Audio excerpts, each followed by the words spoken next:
Hello viewers, welcome to Samik's Adorable Cooks. இன்னைக்கு நம்ம பார்க்க போகிறது mango ice cream.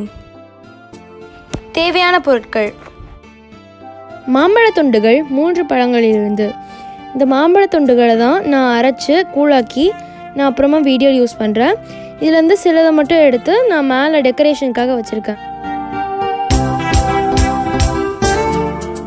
Fresh cream 200 ml, milk made அரை கப், வெனிலா எசன்ஸ் 2-3 துளிகள்.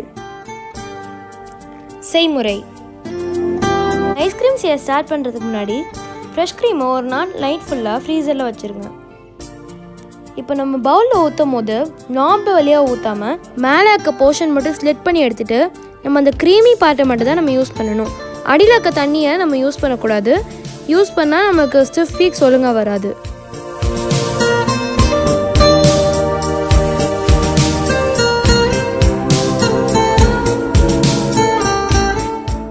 இப்போ ஒரு பவுலில் இந்த ஃப்ரெஷ் க்ரீம் போட்டு ஸ்டிஃப் பீக்ஸ் வர வரைக்கும் நல்லா பீட் பண்ணணும்.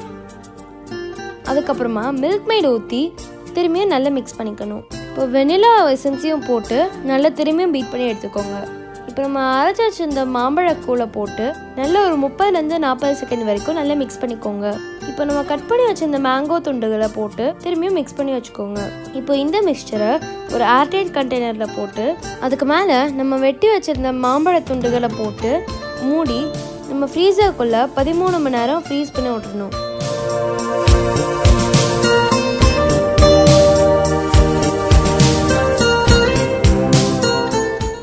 மணி நேரத்துக்கு அப்புறம் நம்மளோட ஃபேவரட் மேங்கோ ஐஸ்கிரீம் ரெடி ஆயிடும். தேங்க்ஸ் ஃபார் வாட்சிங். இந்த சேனலுக்கு மறக்காமல் சப்ஸ்கிரைப் பண்ணுங்கள், லைக் பண்ணுங்கள், ஷேர் பண்ணுங்கள், அப்புறம் கமெண்ட்டும் பண்ணுங்கள். எங்கள் ஃபேஸ்புக் பேஜையும் மறக்காமல் லைக் பண்ணிடுங்க. நன்றி.